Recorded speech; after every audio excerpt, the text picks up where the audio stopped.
Trichy hotel breeze ரெசிடென்சியில் மே 25 நடைபெறும் நீர் மேலாண்மை கருத்தரங்கிற்கு ரோட்டேரியன் டாக்டர் கே சீனிவாசன் அழைக்கிறார். சி.வி. சண்முகம் அவர்கள் தற்பொழுது செய்தியாளர்களை சந்திச்சுட்டு வராரு. அந்த காட்சிகளை பார்க்கலாம். தோல்வியில் படுதோல்வியை நாங்கள் சந்தித்திருக்கிறோம். இந்த தோல்வி என்பது ஏதோ இந்த தேர்தலில் மட்டும் வந்த தோல்வி அல்ல. இது 2019ஆம் ஆண்டு இருந்து தொடர் தோல்வியை 2 நாடாளுமன்றம், 2 சட்டமன்றம் மற்றும் பல்வேறு இடைத்தேர்தல்களே தொடர் தோல்வியை அனைத்து இந்திய அண்ணா திராவிட முன்னேற்ற கழகம் சந்தித்து வருகிறது. தோல்விக்கு தோல்வி அண்ணா திராவிட முன்னேற்ற கழகத்தினுடைய வாக்கு வங்கி சரிவை நோக்கி சென்று கொண்டிருக்கிறது. இது இந்த இயக்கத்திற்குடைய மிகப்பெரிய அச்சுறுத்தல். இந்த தோல்விக்கான காரணங்களை ஆய்வு செய்ய வேண்டும், ஆராய வேண்டும், கலந்து ஆலோசிக்க வேண்டும்.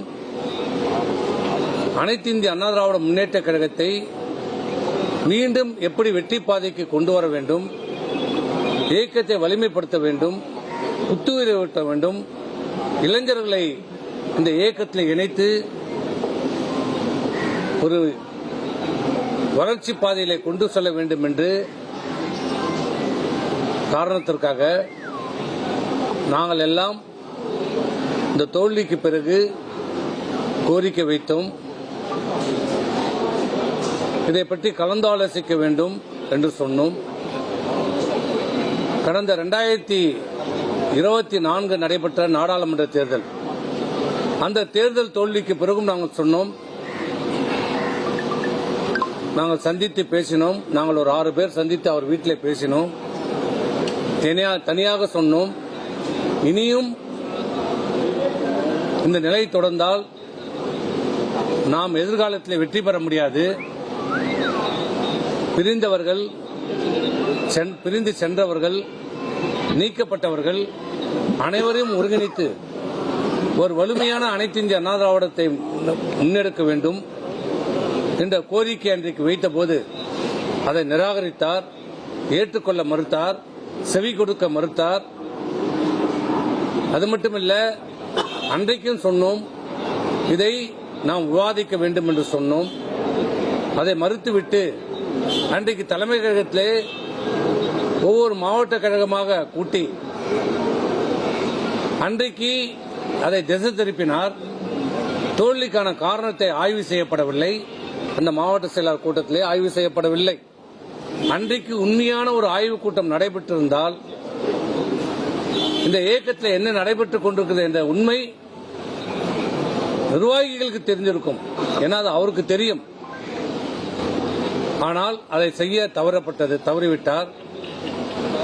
இன்றைக்கு இந்த அனைத்து இந்திய அண்ணா திராவிட முன்னேற்ற கழகத்தை ஒன்றிணைக்க மறுத்த காரணத்தால், விலகியவர்களை சேர்க்க மறுத்த காரணத்தால், வலிமையான ஒரு அனைத்து இந்திய அண்ணா திராவிட முன்னேற்ற கழகத்தை முன்னிறுத்தாத காரணத்தால், வலிமையான ஒரு கூட்டணியை அமைக்க மறுத்த காரணத்தால், உதாசீனப்படுத்திய காரணத்தால், நாங்கள் இருக்கிற அனைத்து நிர்வாகிகளும், இன்று அவரோடு இருக்கிற நிர்வாகிகளும் ஆகட்டும், இங்கு இருக்கிற நிர்வாகிகளாகட்டும், எல்லோரும் சொன்னோம், வலிமையான கூட்டணியை வையுங்கள், அமையுங்கள்.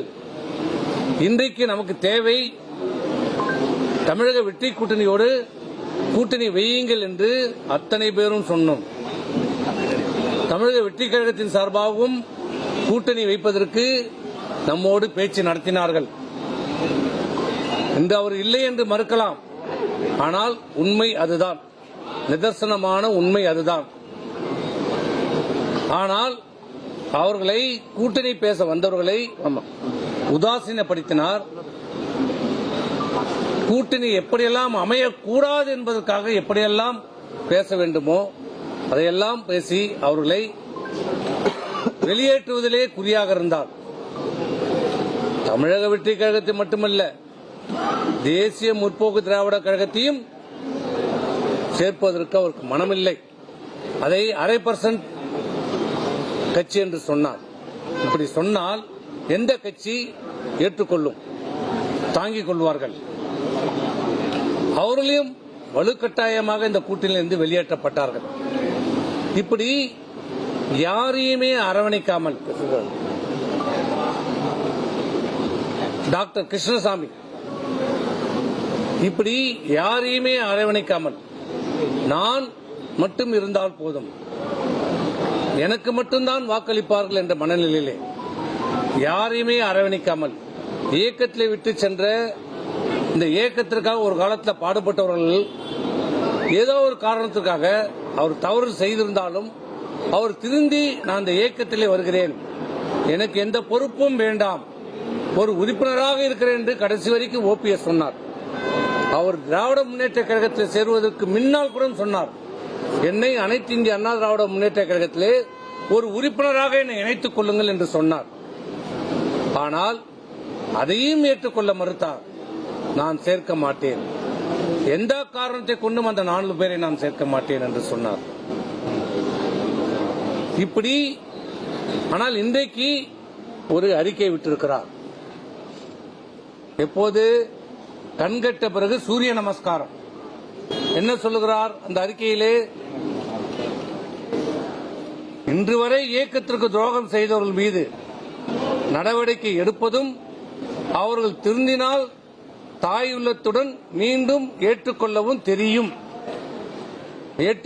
தெரியும்.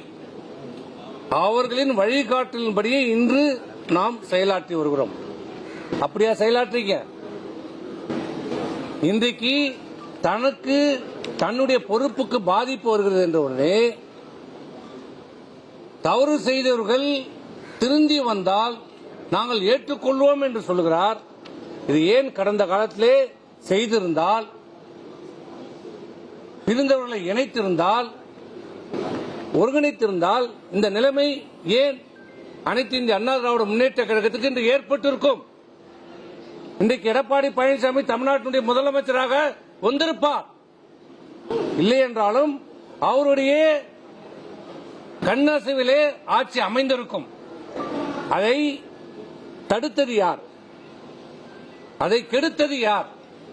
கெடுத்தது மட்டுமல்ல, மிகப்பெரிய இயக்கமான அந்த அனைத்து இந்திய அண்ணா திராவிட முன்னேற்ற கழகத்தை இன்றைக்கு படுதோல்வி அடைய செய்ததற்கு யார் காரணம்?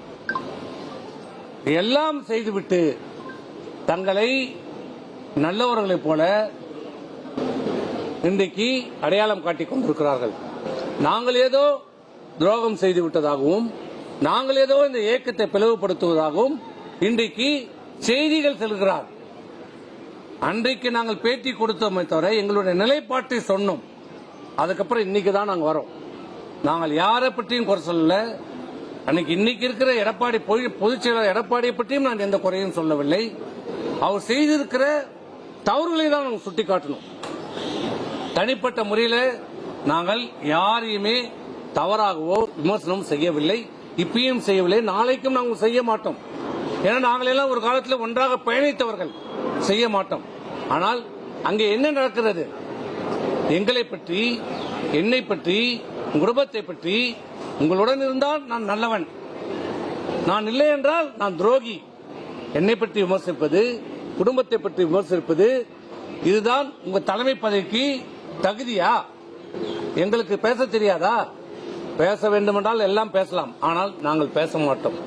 எங்களுக்கு தேவை அனைத்து இந்திய அண்ணா திராவிடம், ஒற்றுமையான அனைத்து இந்திய அண்ணா திராவிட முன்னேற்ற கழகம். அனைவரையும் பிரிந்தவர்கள், சென்றவர்கள், நீக்கப்பட்டவர்கள் அனைவரையும் ஒருங்கிணைத்து ஒற்றுமையான பலமான ஒரு அனைத்து இந்திய அண்ணா திராவிட முன்னேற்ற கழகத்தை புரட்சித் தலைவர் கண்டெடுத்த அண்ணா திமுக, மாண்புமிகு அம்மா அவர்கள் கட்டி காத்த இந்த அண்ணா திமுகவை மீட்டெடுக்க வேண்டும் என்பதுதான் எங்களுடைய ஒரே கோரிக்கை. அதான் நாங்க சொன்னோம். திருச்சி ஹோட்டல் பிரீஸ் ரெசிடென்சியில் மே 25 நடைபெறும் நீர் மேலாண்மை கருத்தரங்கிற்கு ரொட்டேரியன் டாக்டர் கே. சீனிவாசன் அழைக்கிறார்.